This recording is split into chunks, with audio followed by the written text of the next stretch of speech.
afin que tu prennes contrôle de ce temps, de ce moment et de ces instants, et que la présence de ton esprit vienne nous faire du bien, vienne bénir nos vies, vienne impacter nos destinées, vienne nous communiquer ta victoire. Merci pour ta grâce, au nom puissant de Jésus.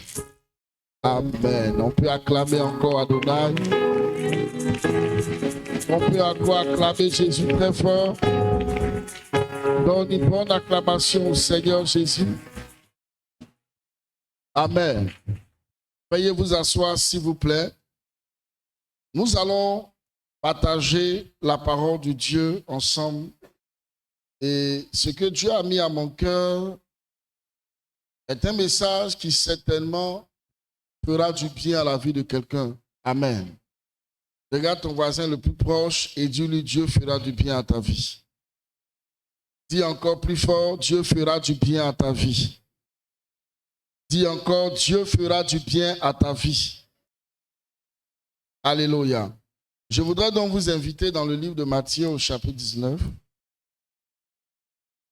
Et nous allons ensemble regarder le verset 17 au verset 22. Prends ta Bible avec moi. Le verset 17 au verset 22. On peut y aller, ma fille. Matthieu chapitre 19, verset 17 à 22. Uh-huh. Il lui répondit, « Pourquoi m'interroges-tu sur ce qui est bon? Un seul est le bon. Si tu veux entrer dans la vie, observe les commandements. Observe les commandements. Lesquels lui dit-il? Et Jésus répondit, « Tu ne tueras point. Tu ne commettras point d'adultère. Tu ne déroberas point. Tu ne diras point de faux témoignages. » Verset 19. « Honore ton père et ta mère. Et tu aimeras ton prochain comme toi-même. » Verset 20. Le jeune homme lui dit, « Oui. J'ai observé toutes ces choses. Que me manque-t-il encore? » Jésus lui dit, si tu veux être parfait, Oui. va, vends ce que tu possèdes, donne-le aux pauvres et tu auras un grand trésor dans le ciel. Oui. Puis viens et suis-moi. Verset 22. Oui. Après avoir entendu ces paroles, Oui. le jeune homme s'en alla tout triste, car il avait de grands biens. Amen. Alléluia. Je voudrais qu'on acclame encore la parole du Seigneur.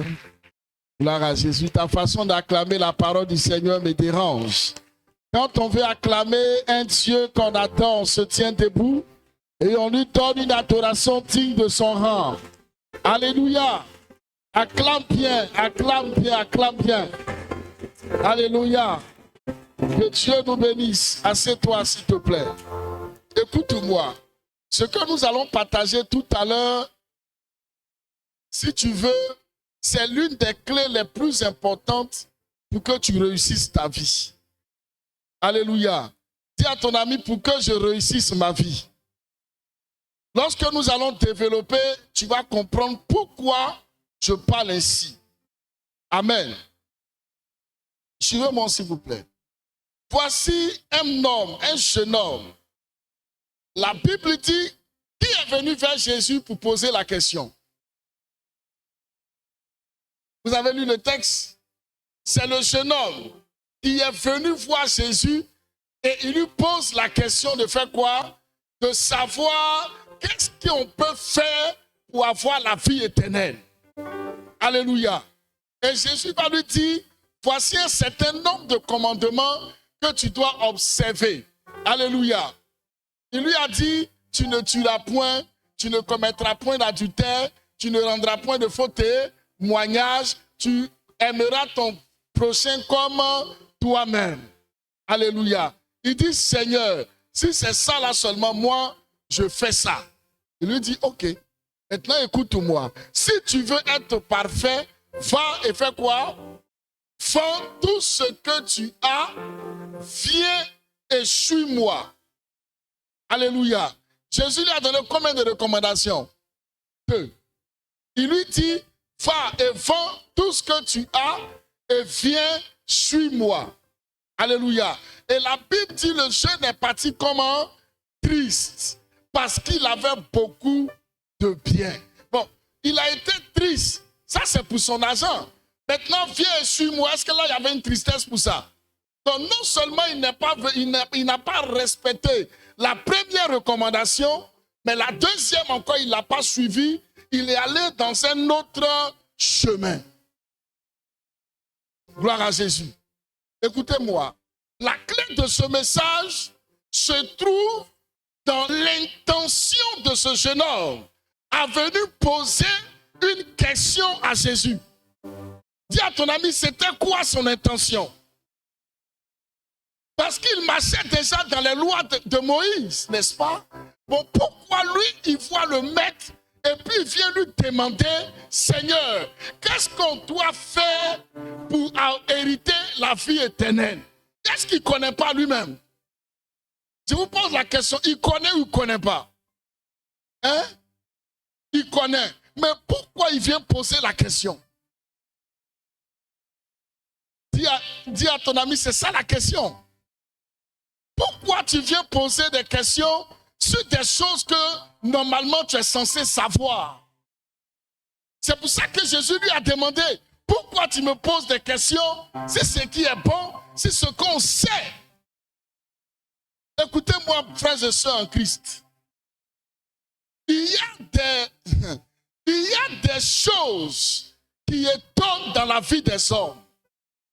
L'une de ces choses-là, c'est de donner l'impression de vouloir quelque chose sans véritablement le désirer. Est-ce que quelqu'un me suit? Ah, je suis avec vous et je serai avec vous. Écoutez-moi. L'une des choses qui étonne dans la vie des hommes, c'est de vouloir quelque chose sans vraiment désirer la chose. Parce que tu connais les lois, tu vois le Messie et tu viens vers le Messie pour lui demander qu'est-ce que je dois faire pour hériter la vie éternelle. Ce qui voudrait dire quoi? Que toi, tu désires la vie éternelle. Tu aimes ça plus que tout. Au point où tu aimerais savoir, est-ce qu'il n'y a pas encore quelque chose que tu as négligé? Quelqu'un me suit? Est-ce qu'il n'y a pas quelque chose que j'ai négligé? Est-ce qu'il n'y a pas quelque chose que je n'ai pas respecté parce que la vie éternelle me tient à cœur? Amen. Maintenant, comme tu aimes ça, comme tu veux ça, on te donne les principes pour ça, tu fuis. Demande à ton voisin, mais pourquoi il fuit? Ce n'est pas lui-même qui est venu trouver le Seigneur. Est-ce que le Seigneur l'a appelé? Dis à ton voisin, demande, est-ce qu'on l'a appelé? Mais pourquoi il fuit? Je veux planter mon décor et présenter mon thème. Le thème de ce matin, c'est les exigences du désir. Les exigences du désir. Ou bien, laissez-moi expliquer encore exigence. Les choses que le désir demande. Ou bien les obligations qui impliquent le désir. Alléluia. Et c'est quoi le désir? Le désir, c'est l'action de désirer. C'est une aspiration profonde de l'homme vers quelque chose qui répond à une attente. Je reprends. C'est l'action de désirer. C'est une aspiration profonde de l'homme vers quelque chose qui répond à une attente. Gloire à Jésus. Vous savez, il y a des choses qu'on dit on veut, mais dans le fond, on ne les désire pas. Est-ce que quelqu'un est avec moi? Il y a des choses que tu peux dire je veux, mais dans le fond, tu ne désires pas la chose. Parce que désirer, c'est avoir une aspiration quoi? Profonde. Des choses qu'on veut, des choses qu'on attend. Maintenant, le jeune homme, regardez. Vous savez, à l'époque, voir Jésus n'était pas une chose facile. Amen. Parce que Jésus drainait des foules. Il y avait tout un protocole autour de lui. Donc si tu arrives à avoir une relation, un contact avec Jésus, c'était un luxe en son temps. Donc le jeune homme a grouillé pour venir devant Jésus. Et la seule question qu'il pose, c'est de savoir qu'est-ce qu'il doit faire pour avoir la vie éternelle. Ce qu'il voudrait dire autrement, c'est que le cœur de ce jeune homme était un cœur qui était quoi? Attaché aux choses de Dieu.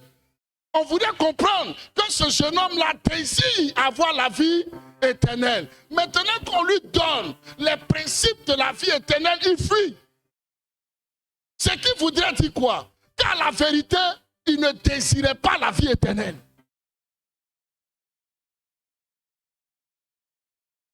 Est-ce que vous êtes avec moi?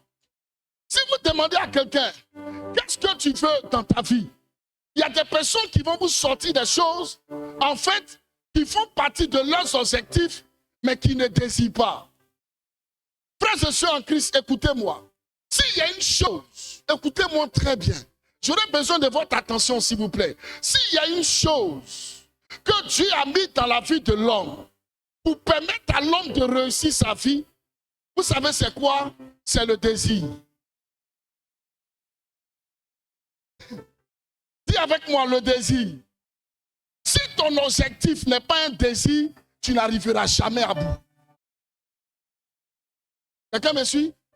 Si ce que tu veux n'est pas transformé en désir, tu ne l'obtiendras jamais. À moins que Dieu lui-même il te fasse grâce. C'est le désir qui amène les hommes à payer des prix. Alléluia. Autrement dit, vous ne pouvez jamais forcer quelqu'un à réussir sa vie si lui-même ne le veut pas. Quelqu'un peut te dire, oui, moi je veux réussir ma vie, mais est-ce qu'il désire ça vraiment? Quelqu'un va te dire, oui, moi je veux faire ça, mais est-ce qu'il le désire vraiment? Parce qu'une chose est de dire, je veux, mais une autre chose est de faire quoi? Est de faire quoi? Est de désirer. Écoutez-moi, il y a des gens qui vont te dire, moi j'ai des objectifs, j'ai des ambitions. Mais tant que ton ambition n'est pas devenue un désir, l'ambition là ne se matérialisera jamais. Ce matin, je suis venu te dire, où Dieu m'amène pour te dire, les projets que tu as dans ton cœur doivent muter pour devenir des désirs. Les choses que tu as dans ton âme doivent muter pour devenir des désirs. Et ça, c'est l'une des plus grandes erreurs que les hommes commettent sur la tête des hommes, de ne pas transformer leurs objectifs, leurs projets, leurs ambitions en désirs. Parce que tant que ce n'est pas un désir, ça va rester flottant. En fait, tu dis tu veux, mais dans le fond, tu ne désires pas. Amen. Attends, toi tu t'es arrangé pour venir devant le maître, pour demander des secrets de quelque chose que toi tu montres que ça te tient à cœur. N'est-ce pas? On te donne le secret et puis tu vas où? La Bible dit il est parti triste. Donc moi ma question la voici. Dans le fond, ce jeune homme là, c'est quoi il désirait lui-même? Hein? Qu'est-ce qu'il désirait lui-même? Non, il y a quelque chose qu'il désire qui est caché. Qu'est-ce qu'il désirait? Mon fils Yého, la richesse. Je veux qu'on acclame le Seigneur pour lui. Il aurait dû venir dire à Jésus, comment faire pour devenir encore plus riche? Tu vois, il a laissé son vrai désir quelque part et puis il est venu poser un autre problème devant le Seigneur. Il fallait qu'il dise à Jésus, ma fortune que j'ai là, c'est beaucoup, mais je peux ajouter dessus encore. Donc, donne-moi le secret de comment devenir encore riche. Et puis, il garde ça, il vient dire au maître, comment avoir la vie éternelle. Est-ce que vous voyez comment les hommes sont hypocrites? Vous voyez comment les hommes sont hypocrites? Oh, le Seigneur, il connaît notre cœur.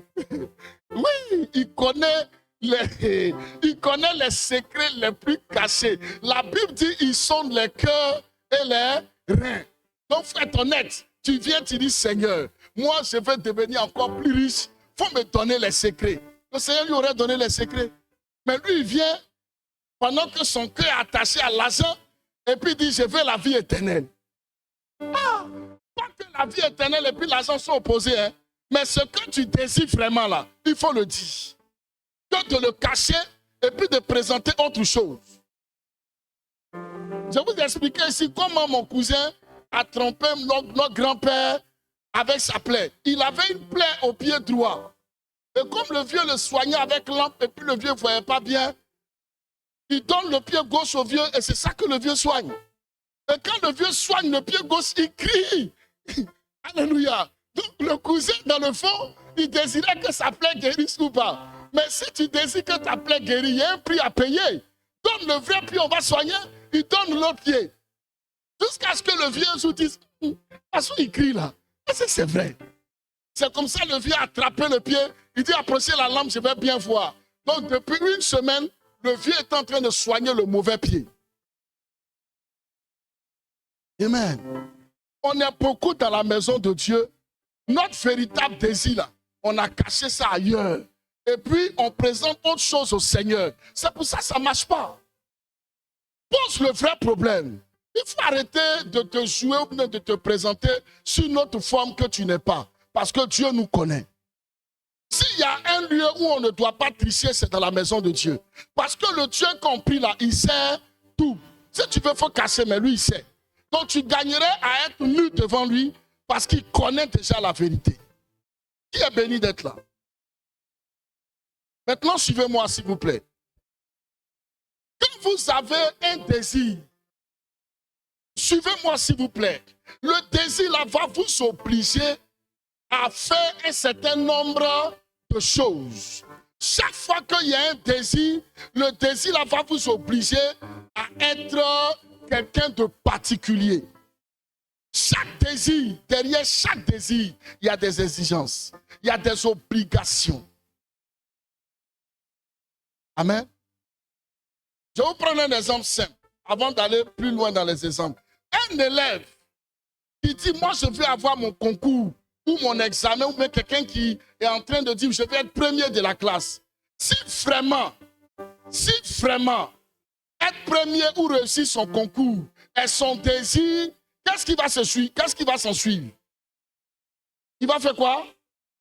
Il va étudier. Maintenant, imaginez-vous que l'enfant vous dit, maman, moi je vais être premier et puis il n'étudie pas. Entre vous et puis cet enfant-là, qui se blague? Si vraiment c'est ton désir, on doit voir que ce désir-là va t'imposer quoi? Une exigence. On veut te voir travailler, on veut te voir étudier, on veut te voir passer des heures en train de fouiller, de rechercher. Pourquoi? Parce que tu veux et tu désires. Fais quoi? Être à la tête et ne pas être à la queue.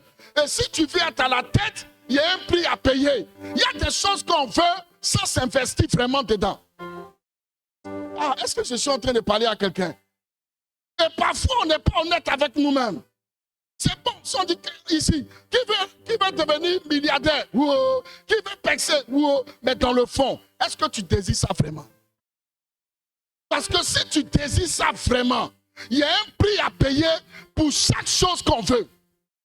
Et la façon pour nous de te voir désirer, ce n'est pas de dire je veux. C'est de voir ta vie dans les obligations et dans les exigences. C'est quand on te voit pratiquer l'exigence qui appelle ce que tu désires, qu'on voit que vraiment tu désires. Amen. Écoutez-moi. Moi, je viens et puis je dis à quelqu'un, moi, je tiens à ce frère-là. Je tiens à telle personne. C'est ce que je dis, non? Si je dis que je tiens à la personne, que c'est vraiment mon désir, écoutez-moi. Si la personne veut se déconnecter de moi, est-ce que je vais laisser la personne partir facilement? Et si je la laisse partir facilement, ça veut dire quoi? Que je ne désirais pas vraiment. C'est le texte. Le problème, ce n'est pas de dire. Le problème, ce n'est pas de crier. Le problème, c'est de te voir la façon dont tu vas te comporter pour ne pas que la personne la perde. C'est là qu'on va dire oui, vraiment. Lui, là, il désirait la relation.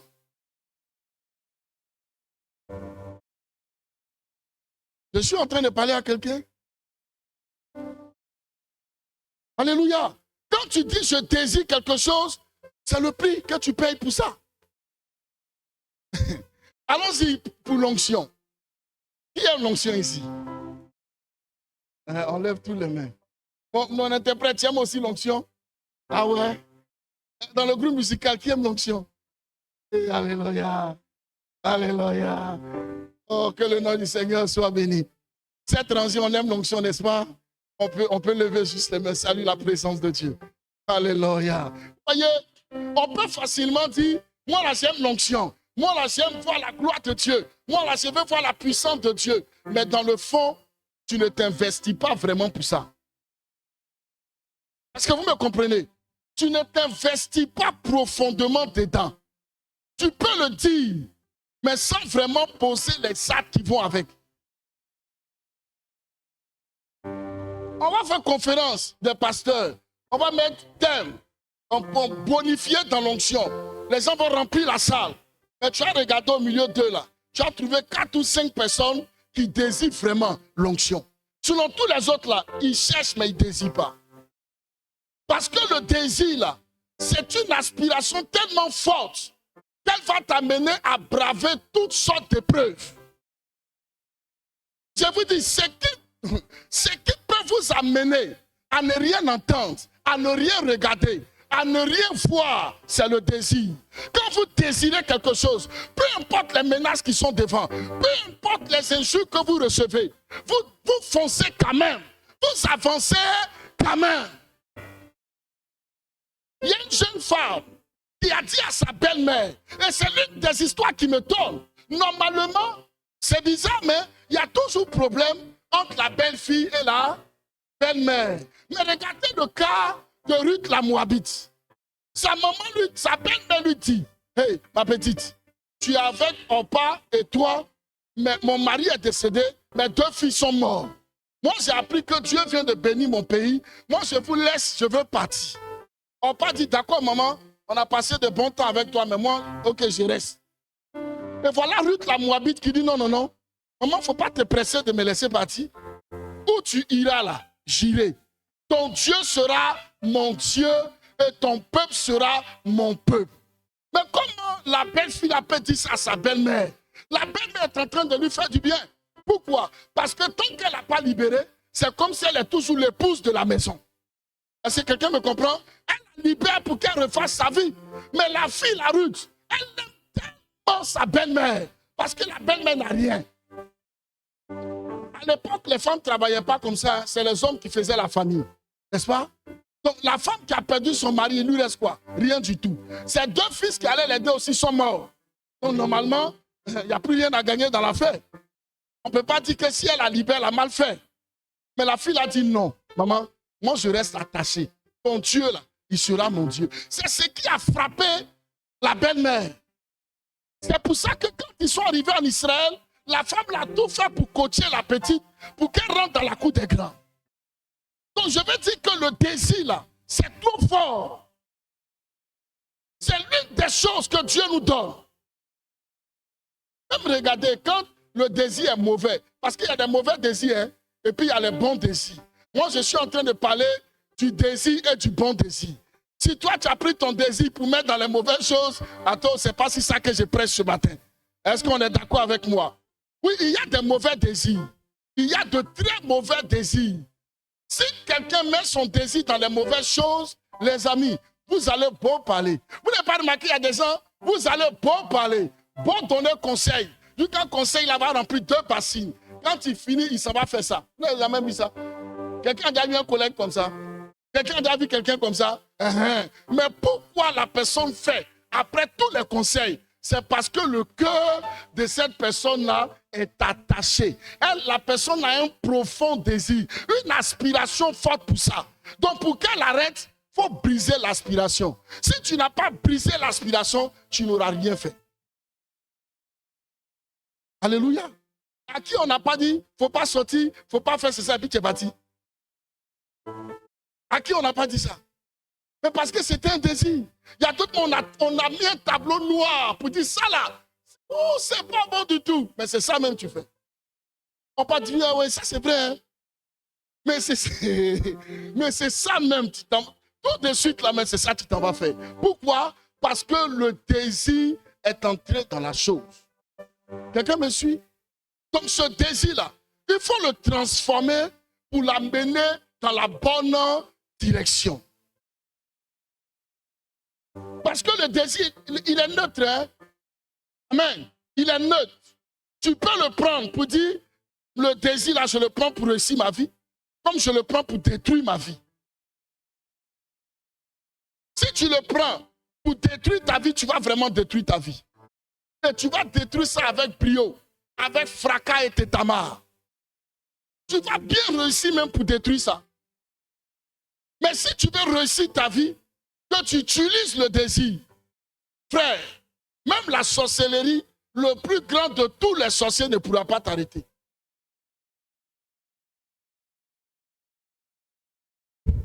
Amen. Alléluia. Vous savez, Dieu ne parle pas pour rien. Quand Dieu dit, David est l'homme selon mon cœur, là, ce n'est pas pour rien. Lisons la Bible, s'il vous plaît. Le psaume 119, le verset 20.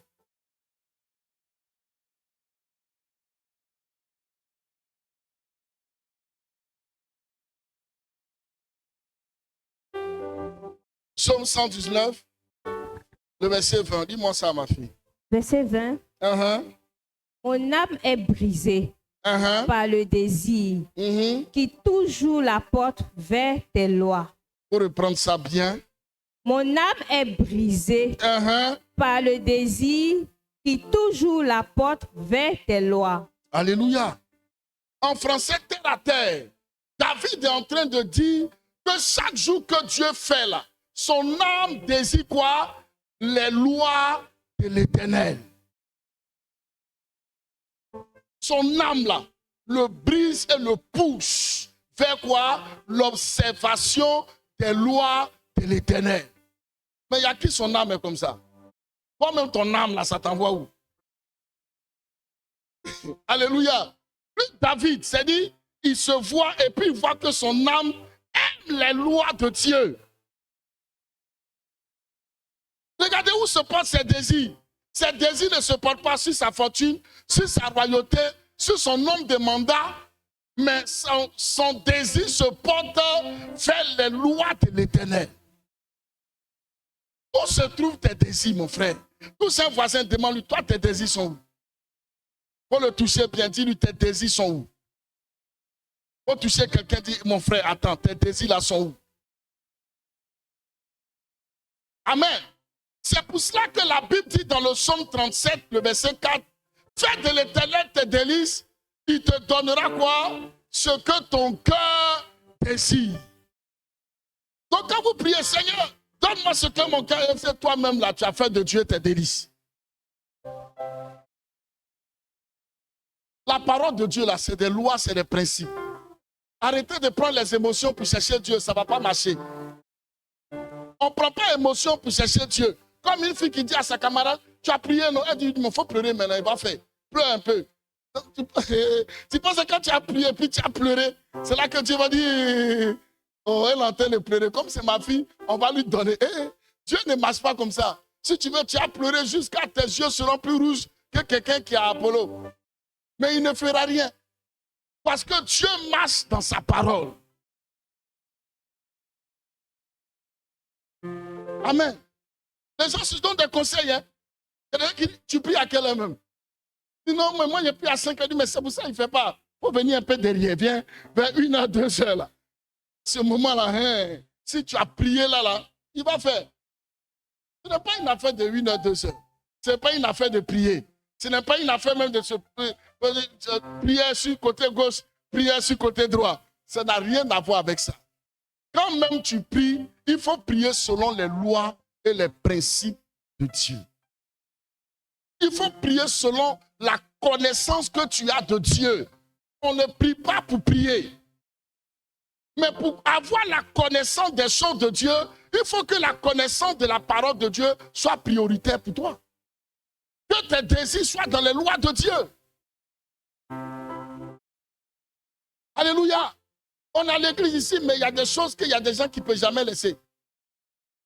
Si ça là, Dieu dit qu'il faut laisser. Ça là, non. Dieu, tu peux tout prendre, mais ça là, non. Pourtant, il y a des choses que tu dois laisser tomber. Où tu as mis ton désir? Les hommes d'affaires. Si on demande ici, où sont les hommes d'affaires? Tu veux vraiment réussir dans tes affaires?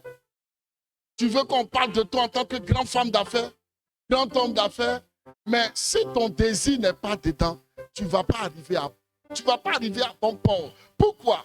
Parce que faire les affaires selon Dieu, là, ça demande le respect strict des principes de Dieu pour devenir un grand homme d'affaires. Parce que déjà, la richesse que tu cherches là, c'est pourquoi? Pour commencer. Qu'est-ce qui te motive pour devenir riche? Hein? Amen. Qu'est-ce qui te motive? Quand tu dis, je veux devenir grand homme d'affaires, je veux devenir grande femme d'affaires, c'est mon désir le plus ardent. Mon âme aspire après ça. Dieu dit d'accord, il n'y a pas de problème. C'est ça tu veux? Tu veux devenir puissamment riche, il n'y a pas de problème. Mais ta richesse là, c'est pour qui? Ça commence déjà là. Ils vont dire oui, c'est pour que, comme mes parents m'ont négligé là, quand ils vont me voir maintenant, ils vont me sentir. Ils vont sentir que, ouais, je suis arrivé quelque part. Il faut dire à ton voisin, tu as échoué. Il y en a qui vont dire non, tu sais, moi dans mon enfance, j'ai trop souffert. Mais il faut qu'il mange bien maintenant. Ça encore, tu as échoué. Alléluia. Si ton âme désire à devenir riche, selon Dieu, ton cœur doit devenir riche pour Dieu.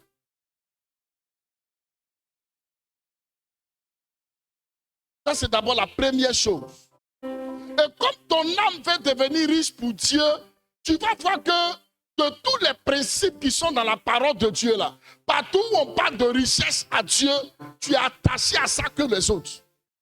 Pourquoi? Parce que ton désir de devenir prospère va t'obliger à connaître et à respecter tout ce qui tourne autour de la richesse selon Dieu. Mais quand vous voyez un homme d'affaires qui dit qu'il veut devenir puissamment riche en affaires, et puis tout ce qui tourne autour de la richesse pour Dieu, là, ça ne l'intéresse pas. Les principes, il n'est pas fou. Il ne fait rien de ça. Frère, ce n'est pas un désir que tu as, c'est un rêve. C'est peut-être un objectif lointain. C'est peut-être quelque chose que tu convoites, mais ce n'est pas un désir. Parce que si vraiment tu désires, on ne va même pas entendre ça dans ta bouche, on va te voir faire ça. Quelqu'un est avec moi? Des gens qui désirent, on va dire séminaire pour les hommes d'affaires, pour avoir les secrets, les codes, on ne te voit pas là-bas. On ne te voit pas connecté aux gens qui sont en train de percer dans ce même milieu que toi. On ne te voit pas dans certaines pratiques. Et puis toi, tu es là, hey, moi je désire, tu ne désires pas, il faut arrêter. Tu peux mentir à tout le monde, mais tu ne peux pas mentir à toi-même ni à Dieu. Un homme d'affaires qui désire devenir riche selon Dieu, il y a des choses avec lesquelles il ne joue pas. La connaissance de son domaine, sa dîme, ses offrandes, les offrandes sacrificielles, comment il engage son entreprise avec Dieu, comment il fait de Dieu son partenaire, sa façon de vivre et d'être. Il ne joue pas avec ça. Non, il ne joue pas avec ça. Écoutez, je vais vous dire une chose. Il y a 3 choses dans la vie, quel que soit qui que tu sois, ça doit être un de tes interdits. Les 3 choses-là. Est-ce que je peux vous les donner? L'une des premières choses dans tes interdits, peu importe ce que tu désires, il faut éviter d'avoir l'amour de l'argent. Est-ce qu'il y a des gens qui ont l'amour de l'argent ici? Et je n'ai pas dit des gens qui ont besoin d'argent, parce que nous tous on a besoin d'argent. On a tous besoin d'argent. Mais l'amour de l'argent, c'est une autre chose différente. Il y a avoir besoin d'argent et puis il y a avoir l'amour de l'argent. Ce n'est pas pareil. Parce que celui qui a l'amour de l'argent, il est prêt à tout pour l'argent. Même s'il faut se sacrifier, mais il va le faire. Je ne parle pas de ça. Je parle de avoir le besoin de l'argent. Amen. Donc, si tu as l'amour de l'argent, c'est grave. Et ça doit être ton interdit, peu importe ce que tu cherches dans la vie. La deuxième chose, c'est l'orgueil. Dis à ton ami l'orgueil. Si tu es orgueilleux ou orgueilleuse, je ne sais pas c'est quoi tu désires dans ta vie. Ton orgueil va être un problème pour ta réussite. Ton orgueil, moi, on ne me parle pas, moi. Il y a dans la vie là, les gens, écoute-moi, même si tu es devenu ministre, même si tu es devenu ce que tu veux, dans ta vie là, tu dois avoir des gens, quand eux ils te parlent, tu t'arrêtes. Je ne sais pas si on se comprend un peu, hein. Dans ta vie là, même si tu es en train de courir, si tu dois avoir une personne ou deux, peu importe pour toi, mais il doit avoir quelqu'un, quand lui il t'a parlé là, tu t'arrêtes. S'il n'y a pas ça là dans ta vie, tu vas échouer. Parce que ton orgueil personnel va finir par te détruire. Il doit y avoir des gens dans ta vie. Quand eux, ils ont parlé là, tu ne consultes plus. Tu dis, lui là, il a parlé, c'est fini. Non, non, non, non. Moi, c'est bon comme ça. Si tu as ça dans ton cœur, tu vas réussir ta vie. Mais pour ne pas avoir ça, il y a quelque chose qu'il faut avoir, c'est l'orgueil. Quand tu es trop fier de toi, tu es trop arrivé, que personne ne te parle, c'est fini. Le ballon dit Waouye, c'est fini. Où tu es parti là, c'est terminé pour toi. Et la troisième des choses, dans les totems que tu dois avoir, c'est l'amour du sexe. Oui, ne me regardez pas comme ça. Amen.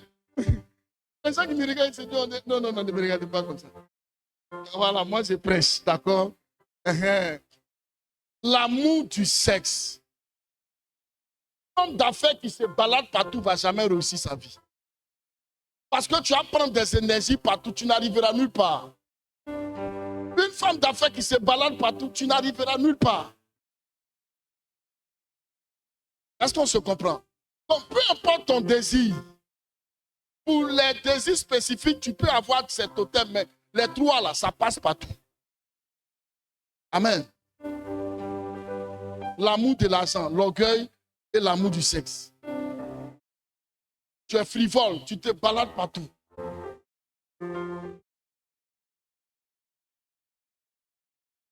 C'est vrai qu'un homme qui se balade partout, c'est pas bon. Mais quand une femme se balade partout, c'est terrible. Demandez-moi, prophète, pourquoi? Parce qu'en fait, des deux, là, c'est la femme qui reçoit. Est-ce que vous comprenez? Et spirituellement, elle prend plus de dégâts que l'homme. Parce que c'est elle qui reçoit. Donc, elle prend plus de dégâts que l'homme. Je veux fermer ma parenthèse. Quelqu'un est béni d'être là? Les femmes ne veulent pas acclamer le Seigneur. acclamer le Seigneur, c'est pas grave. Faut dire à ton voisin, c'est la parole de Dieu. Dis encore, c'est la parole de Dieu. Mais, donc comprenez que si vous voulez devenir homme d'affaires, si vous cherchez l'onction, et que ces choses-là sont un désir pour vous, il y a un prix à payer pour ça. Amen. Il y a des gens qui ont dit, moi je veux me marier, c'est mon désir, c'est ça? Il y a des femmes qui veulent se marier dans cette église, c'est ton désir. Et attendez, levez les mains. Ah, levez les mains. Mais si au moins vous êtes honnête, c'est bon. Soyez bénis. Si te marier est ton désir, tu vas voir que dans ton cœur, là, ta façon de te comporter avec tout le monde va commencer à changer. Si on disait que cette fille, elle est impolie, tu vas commencer à faire quoi? Enlever l'impolitesse dans ton caractère. Tu vas commencer à te former pour ça. Tu vas commencer à apprendre pour ça. Écoutez-moi, il y a des femmes qui se sont mariées, mais par erreur. Je peux parler? C'est-à-dire le monsieur, il t'a marié, mais il s'est trompé, quoi. Il t'a marié, c'est vrai, mais il s'est trompé. Pourquoi? Parce qu'en fait, il se rend compte que on dirait qu'il n'a pas bien regardé. C'est-à-dire qu'il a fait ce qu'on appelle le mariage de Jacob. Vous connaissez le mariage de Jacob? Vous ne connaissez pas? On lui a donné Léa la nuit. Donc il a l'impression qu'il s'est marié la nuit. Quand le jour est venu, qu'il a regardé, il dit, ah! Mais il est déjà marié. C'est ça qui est là. C'est-à-dire qu'il ne te connaissait pas bien. Quelqu'un me suit? Sinon, toi et ton comportement et puis ton caractère, là, on ne marie pas ça. Les femmes ne vont pas m'aimer ce matin. Mais moi, je vous aime au nom de Jésus. Vous savez, la parole de Dieu qui nous corrige là, c'est elle qui est bonne pour nous. Ce n'est pas la parole de Dieu où on dit Amen, Amen, et puis quand on s'en va, on ne change pas. Quand tu sais que tu veux être une femme mariable, que toi tu veux te marier ou tu veux être une bonne femme dans le foyer, il y a des choses qu'on ne traîne pas pour envoyer dans le foyer. Amen. Déjà même, les camaraderies, il faut commencer à les changer. Une femme qui veut se marier, c'est tout le monde qui te conseille. Les célibataires, les divorcés, les veuves même. Tout le monde te conseille. Tu vas rentrer dans le mariage là. Parce que la veuve va te dire, hey, il faut avoir peur. Tout le monde te dit, il faut arrêter. Il faut choisir quelqu'un qui est un exemple que tu connais. Et puis prends la personne là, ses conseils, comme si Dieu te conseillait. On n'écoute pas tout le monde. Parce qu'il y a des gens même qui te conseillent pour te faire chuter. Amen. Elles sont conscientes que le conseil qu'elles te donnent là, c'est pour te faire chuter après. Ou bien c'est pour détruire le foyer là. Mais elles te donnent conseil de ça. Amen. Je vous ai déjà dit ici, non? Je ne parle pas des témoignages que j'ai entendus. Je dis moi-même, j'ai été témoin. Une camarade qui a dit à sa meilleure amie, il t'a fait ça, mais il faut pas dire. Ça là, c'est moi. Ça, c'est dans nos familles. C'est ça là, on m'a fait ça. On est déjà parti. Bon, tu es serré peut-être, sinon, ça là. Elle a dit, elle a pris ses bagages, dans la folie là. Bon, elle est partie. Demandez-moi qui est dans la maison là maintenant. J'ai dit, demandez-moi qui est dans la maison. Hein? C'est sa meilleure amie là. Mais, non, mais calmez-vous, hein, c'est pas fini. Les 4 mois, 5 mois qu'elle a fait là-bas, quand elle est revenue, vous savez qui était dans la maison? Sa meilleure amie, non, mais enceinte. Ça veut dire qu'elle a mis un sticker dessus. De sorte que, maintenant le frère, il vient me voir. Il dit, pasteur, j'ai déconné, mais là, je fais comment? Parce qu'elle porte mon enfant. À la fin, c'est elle qui est restée à son sticker. Oui, parce que l'autre là, c'est pas compliqué. Elle peut demander pardon et c'est ce qui s'est passé. Non, il faut lui pardonner. Il a fait bêtise. Oh, vraiment. Non, là, c'est moi, elle est derrière. On dit tout est prêt, c'est ce qu'elle sur elle est calée. Tous quelqu'un demande, est-ce que tu désires vraiment? Il y a des gens qui vont là, non, pasteur, on n'a qu'à prier pour qu'il y ait la paix dans ma maison. Est-ce que tu désires la paix dans ta maison?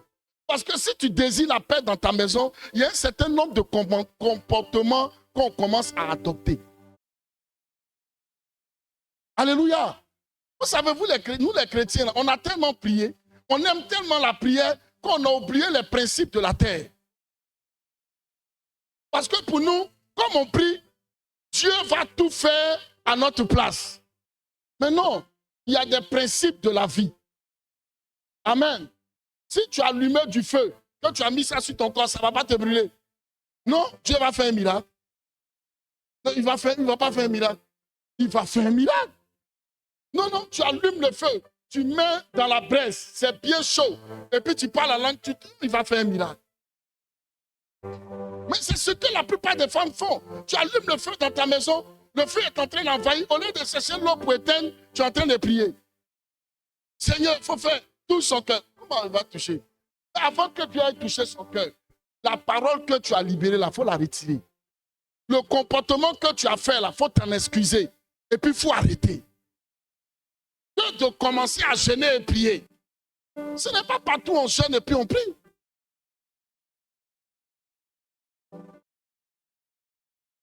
Amen.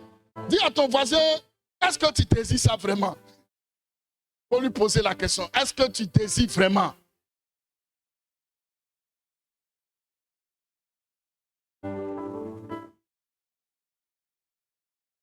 Travail. Dis à ton ami, travaille. Est-ce que tu désires travailler vraiment?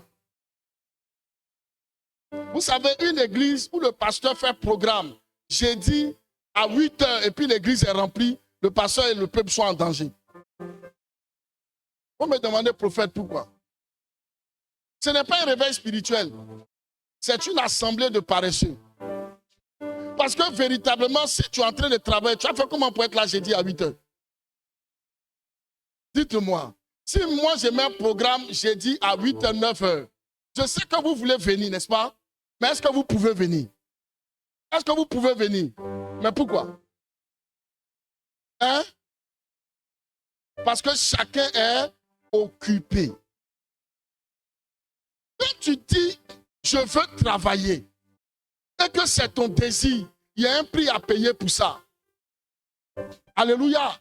Ça commence déjà même par la formation. Il y a des formations là, c'est ça qui te ferme les portes, tu penses que c'est le diable. Il y a certaines formations qui ne payent plus haut. Oui, oui. Parce que l'affaire de travail là, c'est une affaire de, est-ce qu'on a besoin de toi? Si on n'a pas besoin de toi et que c'est là-bas là que tu allais te perfectionner, on ne va pas te prendre. Et tu vas croire que c'est la sorcellerie. Ce n'est pas la sorcellerie d'abord. La formation que tu as faite, là, on n'appelle pas ça sur le marché. Donc, tu dois commencer à chercher les secteurs qui sont d'actualité, qui sont promoteurs. Et c'est dans ça là que tu te mets d'abord. Après ça, il faut avoir en toi, s'il vous plaît, c'est moi qui presse, les causeries à côté, arrêtez ça s'il vous plaît. Il faut avoir en toi la capacité d'être quelqu'un d'engagé et qui, lorsqu'il est dans le travail, il montre que s'il n'est pas là, rien de bon ne peut arriver. Le jour où tu dis tu as palu là, ton patron même il tremble, il veut te soigner. Mais il va te dire, tu peux prendre 2 jours, repose-toi, il ne faut pas, tu as chose. Pourquoi? Parce qu'il a besoin de toi. Et il y a des gens qui disent, me dit, ah, ça va maintenant, ah Dieu merci. On pas dire, moi-même, il y a pris ton transport. Allez-y, allez, allez.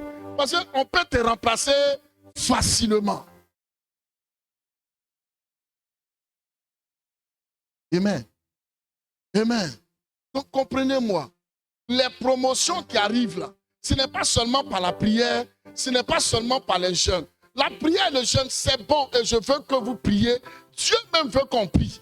Mais pour nous, on a aussi des choses à faire. Il faut faire les choses avec beaucoup de qualité. Amen. Je vous ai rendu le témoignage de la sœur qui est venue à l'église. Elle a dit à son pasteur, papa, moi là je suis engagé dans l'église. J'ai commencé mon restaurant. Pour annoncer, le pasteur dit non. Ah, tout le monde fait commerce. On annonce toi ton commerce à l'église. Ce n'est pas intéressant. L'église ne fait pas ça. Elle l'a forcé jusqu'à le pasteur était obligé de voir les frères à gauche, à droite. Donc ils ont fait un groupe. Ils sont allés là-bas. Quand ils ont fini de manger, le pasteur a dit un temps de prière parce que tout le monde a eu diarrhée, y compris le bishop lui-même.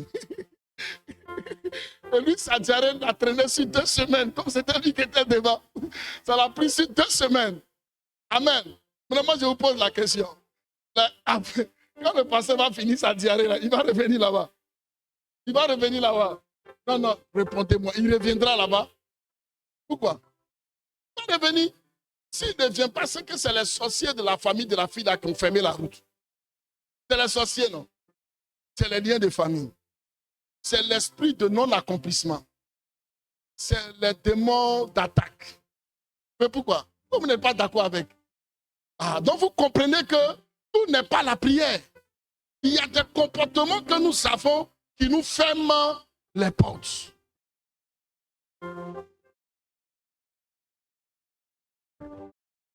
Alléluia. On peut dire, oh, on veut que notre église grandisse. C'est ça, non? C'est ça? On veut que la communauté devienne forte. Mais si on veut que la communauté devienne forte, là, il y a un prix à payer pour ça. Les amis, tout ce qu'on désire, tout ce qu'on veut, là, il y a un prix à payer. Depuis le pasteur jusqu'au responsable, tout le monde doit s'impliquer dedans. Un responsable qui vient de la communauté, qui voit que sur sa liste de patriarches ou de matriarches, la plupart ne sont pas là et ça ne lui dit rien. Une église où avec le nom qu'on est là, quand on dit béret, il y a d'autres qui sont spécialistes de béret. Il y a d'autres qui en ont même l'onction. Parce que s'ils te racontent les faits, c'est avec un bonus spécial. Ce qu'ils ont vu, ce qu'ils n'ont pas vu, ils vont mettre tout ça là-dedans, attacher, secouer et puis déborder. Pour une communauté comme ça, comment vous voulez que les gens prennent plaisir là? Où les gens ne sont pas accueillants, où les gens ne rient pas avec les autres. Vous savez, l'une des choses, la Bible dit, tous ceux qui priaient dans l'église primitive, ils étaient quoi? D'un commun accord. Ils persévéraient dans l'enseignement des apôtres, dans la communion fraternelle. Qui fait communion fraternelle? Une communauté ne peut pas croître avec l'implication seule du pasteur. Ça c'est pas une église. C'est tout sauf une église. Une église où tout le monde est connecté au pasteur lui seul. Ça, c'est pas une église. C'est un groupe d'amis. C'est un fan club. Mais ce n'est pas une église. Parce que dans une communauté, Dieu veut s'appuyer sur la plupart des frères. Et les frères sur lesquels on s'appuie là, c'est eux qu'on appelle les responsables. La seule personne qui a essayé de faire ça, c'est Moïse. Son beau-père lui a dit, hé petit, si tu continues comme ça, non seulement tu vas mourir vite, mais le peuple là même, tu vas les fatiguer. Il faut choisir des gens, et puis ton fardeau là, il faut déposer ça aussi sur eux. Et puis c'est comme ça là que vous allez pouvoir avancer. Maintenant, toi on t'a pris, on a déposé le fardeau là un peu sur ta tête. Mais ton visage est attaché, c'est dur comme ça. C'est difficile. Et si on t'enlève, on a eu problème. Il n'y a pas l'amour, on ne t'aime pas. Mais toi-même, qu'est-ce que tu as fait et puis c'est arrivé là? Il faut essayer de voir aussi. Écoutez-moi, on peut se plaindre des fidèles quelque part. Mais quand on est responsable, on doit avoir le dos assez large pour prendre des coups. Amen. Je peux m'asseoir dans mon salon et parler.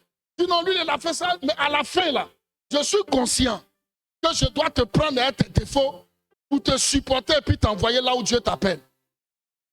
Donc, si vous êtes responsable, vous devez apprendre à supporter les caprices des autres.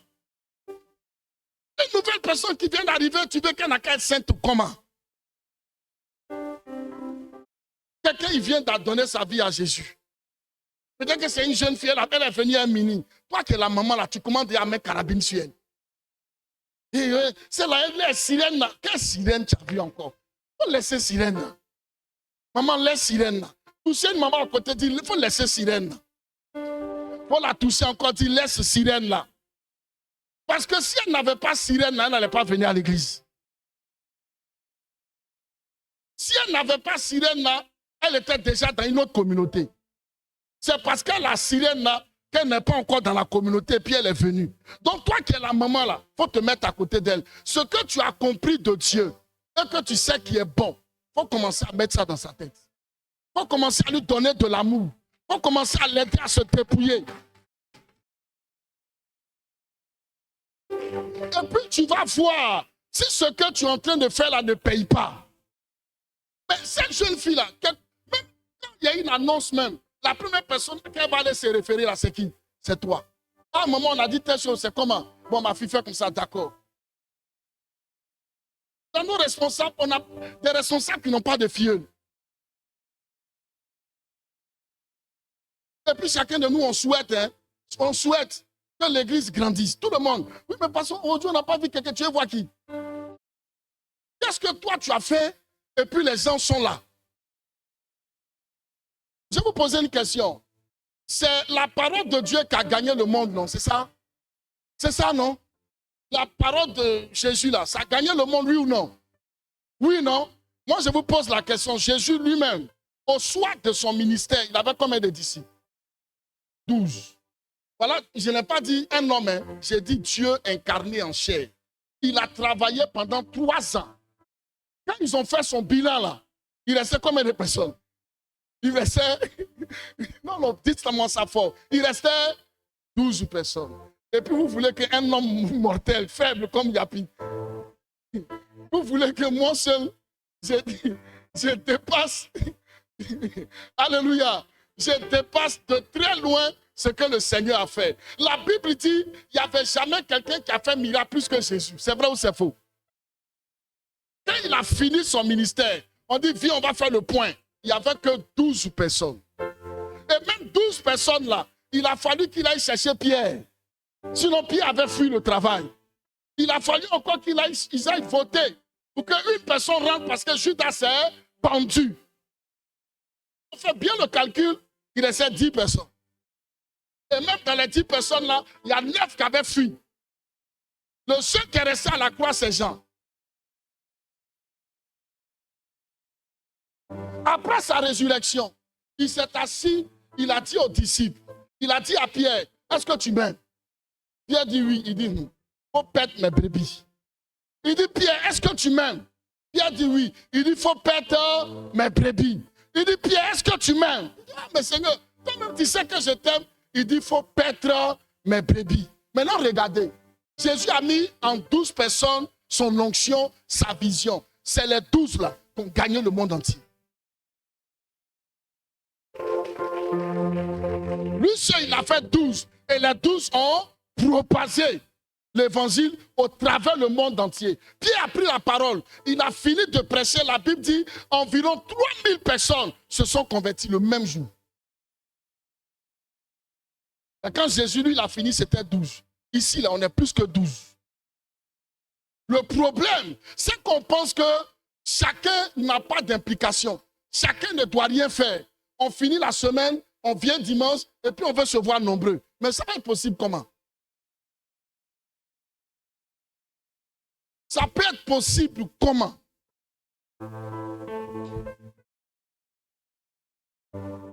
Nous sommes tous des disciples de Jésus. Chacun à son poste et chacun faisant l'œuvre de Dieu.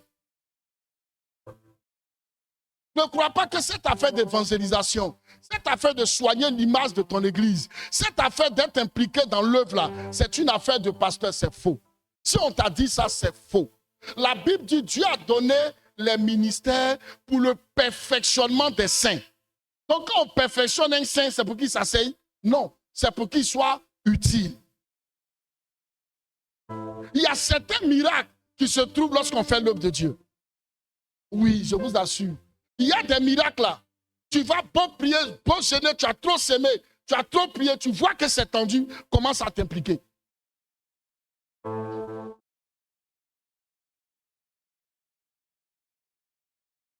Amen. L'église ne peut pas grandir comme ça. Ce n'est pas un truc. Non, non. Pasteur, vraiment, toi, tu as fait quoi? Je vais vous poser la question. Qui veut que l'église soit grande? Vous peinez à lever les mains. Hein? Il y a des gens qui cherchent à supporter. Ils cherchent. Il faut que quelqu'un d'autre lève. Vous voyez? Si nous voulons que notre communauté devienne grande, si nous voulons que quand tu voyages, tu vas à Divo, tu trouves Emina à Divo, Emina à Daloa, Emina à Man, c'est chacun de nous qui doit payer le prix. C'est vrai que le pasteur, il connaît son prix, il va le payer. Mais c'est une affaire de chacun d'entre nous. Amen. Maintenant, regarde, qui a fait 5 ans dans cette église, au moins? 5 ans. Bon, c'est 4 ans, je descends un peu, 4 ans. 4 ans. J'ai dit 5 ans, vous l'avez levé, j'ai dit 4 ans, vous l'avez baissé. Ah, c'est comment? Qui a fait au maximum, minimum 4 ans? Minimum 4 ans. J'ai dit minimum 4 ans. Donc, c'est ceux qui ont fait 15 ans pour lever les mains. 12 ans, lever les mains. Ça, on appelle minimum là. Maintenant, toi, il faut regarder. Depuis que tu es là, il faut regarder dans l'église là. Il y a combien d'âmes qui, par toi, sont assises dans l'église là et puis qui aiment Dieu? Il faut regarder. Regarde bien. Regarde bien. Il faut regarder. Si tu trouves les gens, va les saluer.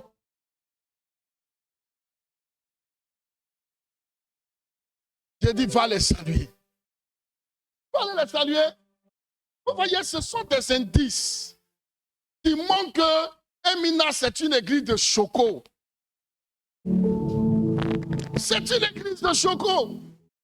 Où chacun quitte à la maison, on va entendre une bonne prédication du prophète. Il va prophétiser, il va nous imposer les mains, et puis on rentre à la maison. Et puis même souvent, même sur la route, on fait des commentaires. L'autre dit, c'était comment? Ah non, c'était bon, hein. Tu as vu, j'ai imposé la main à la fille, elle m'a trompé. Hein? Ça, c'est quoi ça encore? C'est ça la causerie. Hein? Ils vont prendre ça jusqu'à la maison. Mais toi-même, ton implication dans la maison de Dieu, là, il n'y a rien du tout.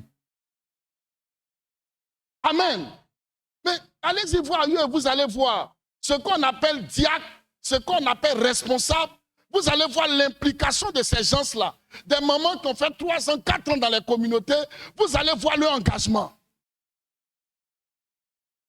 Mais ici, on a mis tout dans la main du... C'est un prophète, est-ce qu'il prophétise pas? Ce n'est pas lui le révérend prophète. C'est lui le voyant. Mais quand tout va rester dans sa main, il va continuer à voir encore. Écoutez-moi bien. L'œuvre de Dieu ne reste pas dans la main d'une personne. Ce n'est pas vrai.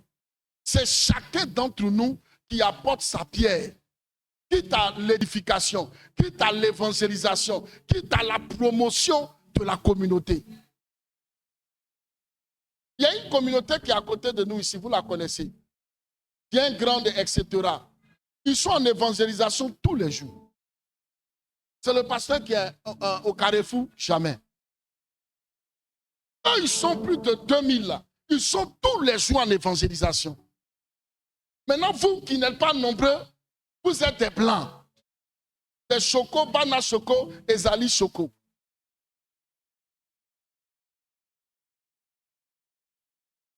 Donc ne soyez pas étonnés, les amis. Si on veut quelque chose, on paye le prix de ça. Si on ne le fait pas, on regarde. Mais ne croyez pas que des magies vont se produire si chacun d'entre nous n'est pas en train de travailler. Amen.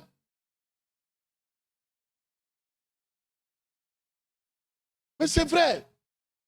Quand quelqu'un va venir me dire, non papa, je suis appelé, je veux faire l'œuvre de Dieu, je suis pasteur. Toi, tu es appelé à servir Dieu. Et puis tu es avec moi, ça fait 4 ans, 5 ans. Tu n'as même pas pu gagner 5 personnes. Donc on va t'envoyer ici un champ, tu as fait quoi? Après 20 ans, tu es seul, toi et ta femme, en train de taper les mains dans la cellule. Mais c'est ce que ça veut dire. Est-ce que vous me comprenez même?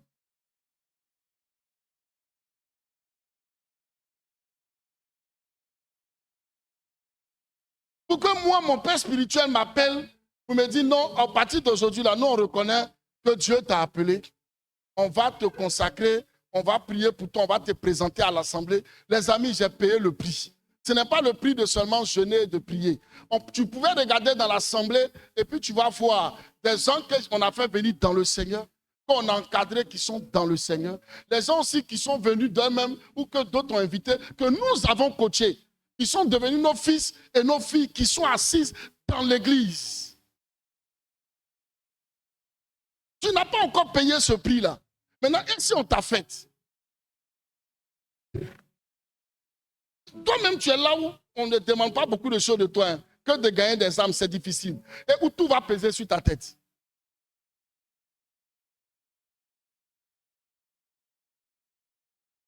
Ce n'est pas un jeu. Il y a des choses quand tu dis, je veux faire. Oui, moi je suis appelé. Est-ce que tu peux payer le prix de ça?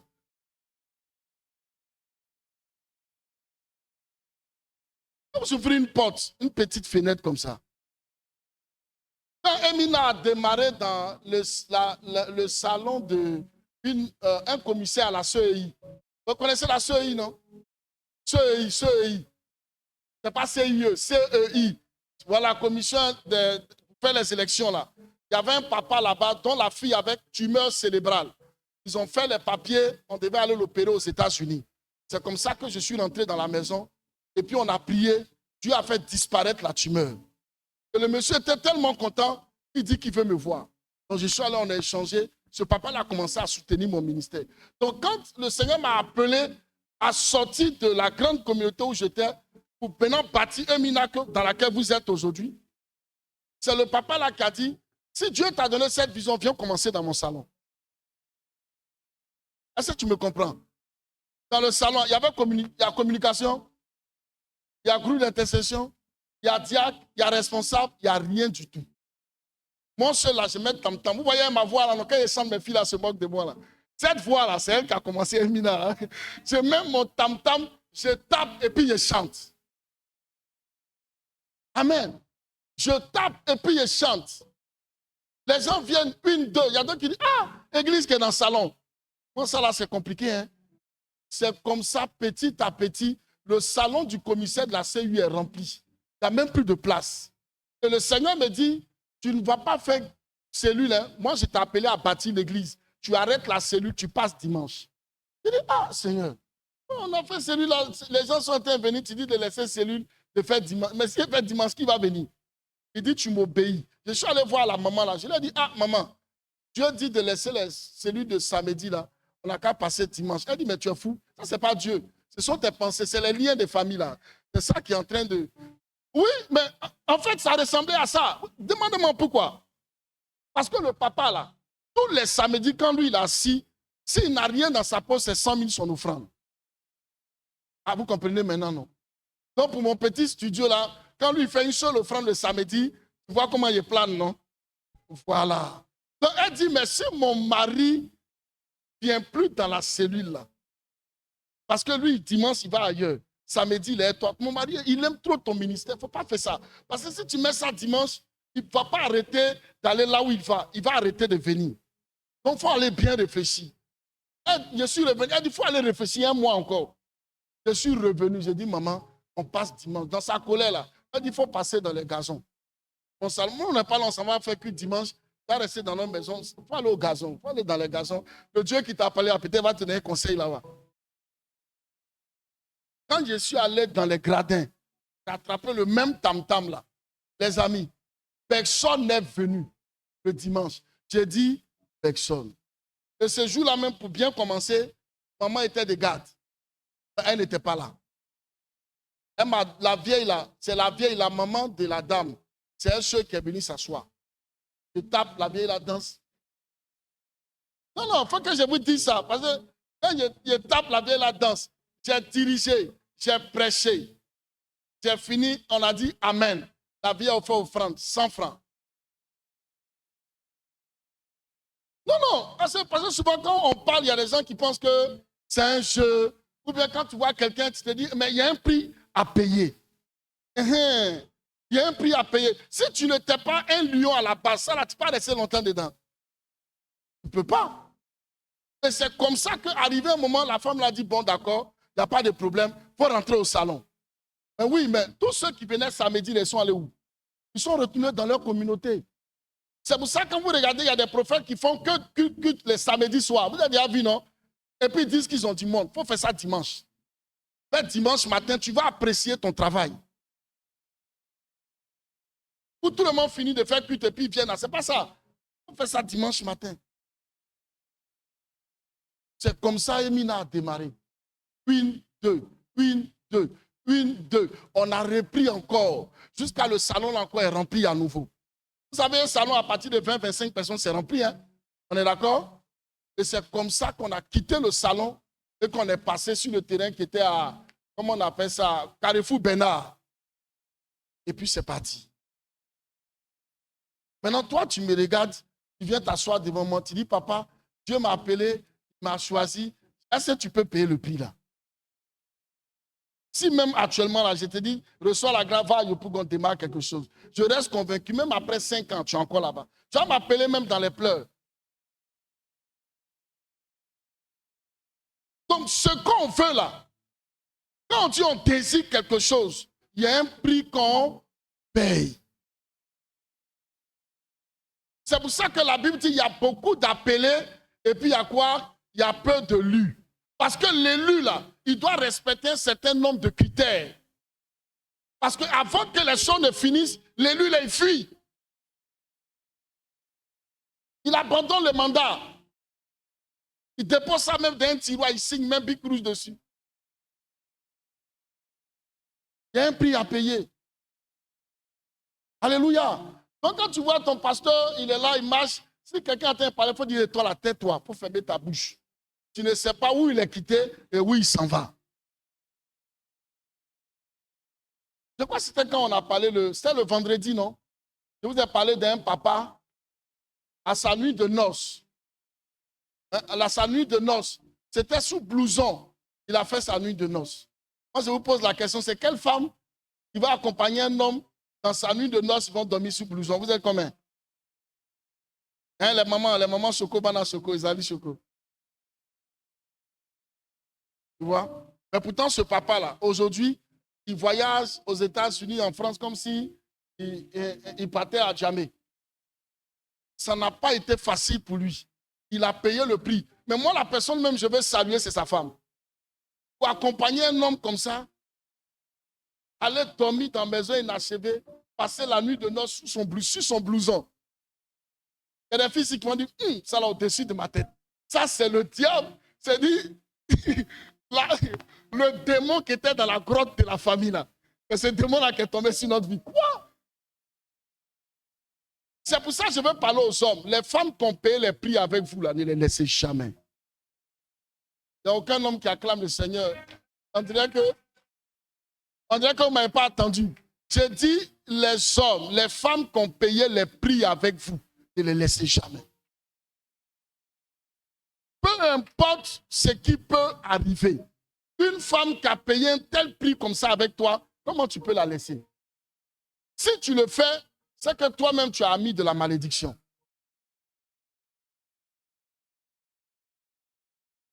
Sa fille même est chante, elle est connue à l'international. Il n'y a pas envie de dire son nom. Sa fille est grande chante. Actuellement, elle est basée aux États-Unis. Et c'est l'une des chantes qui a eu la grâce de chanter devant Barack Obama. Donc, les commencements de quelqu'un, c'est souvent dans la douleur en fonction du désir que tu as. Si tes objectifs ne sont pas devenus un désir, il y a les prix qui vont s'afficher devant toi, tu vas laisser tomber.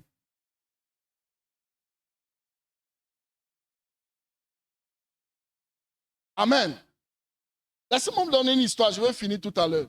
Il y a un jeune qui est venu trouver une jeune fille. Il lui a dit, Dieu m'a dit que tu es ma femme.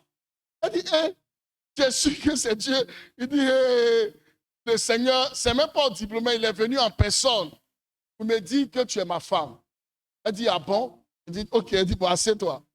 C'est assis. Elle dit, où je suis là? J'ai le sida. Il a crié, hé, Kala Masuta. Elle dit, non, mais il faut te calmer. Je suis diabétique. Il dit, là, bro, ça, toleke. Il dit, où je suis là? On doit opérer mon foie. Là-bas, là, c'est qu'à là-bas. Elle dit, même, j'ai un cancer au niveau du cerveau. Quand elle a ouvert les yeux, le frère n'était plus là. Il y a un qui a dit, c'est tout. Donc, vous comprenez que si c'était vraiment son désir, il serait resté là encore. Donc, vous comprenez? Quand vous désirez quelque chose, il y a des exigences qui sont derrière. Vous savez, quand tout va bien et que les gens sont avec vous, ça ne veut pas dire que les gens là sont fidèles. Attendez dans les moments où vous serez en danger, dans les moments où vous serez faible. Si les gens vous restent encore fidèles, à partir de ce moment-là, vous direz que la personne est fidèle. Amen.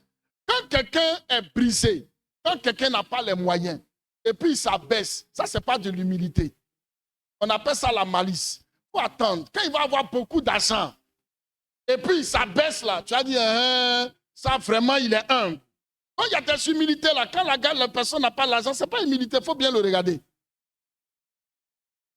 Quand il va te dire, papa, j'ai 250 millions dans mon compte, j'ai 2 milliards dans mon compte, et puis quand il va te voir, bonjour papa, tu as senti l'humilité sur lui. Il faut attendre, il n'a qu'à avoir 350 000 seulement. Il va commencer à se sentir roi. Qui est béni d'être là?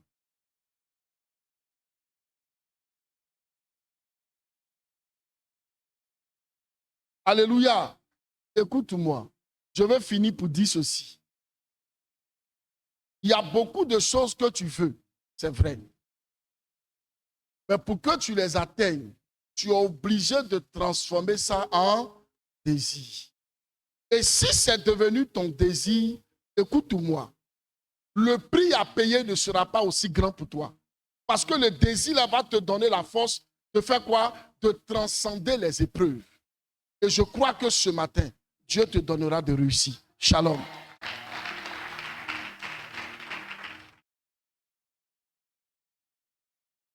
Tu vas te tenir debout avec moi.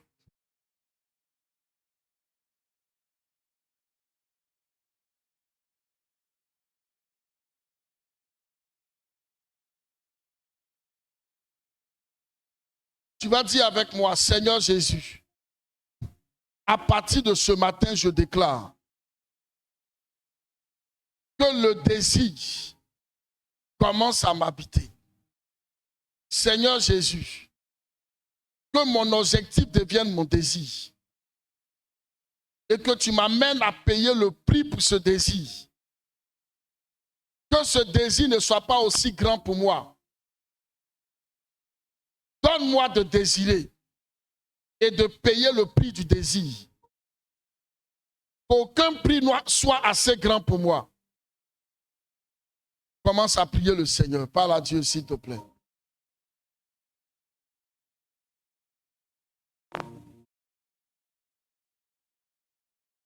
Prie au Seigneur, s'il te plaît.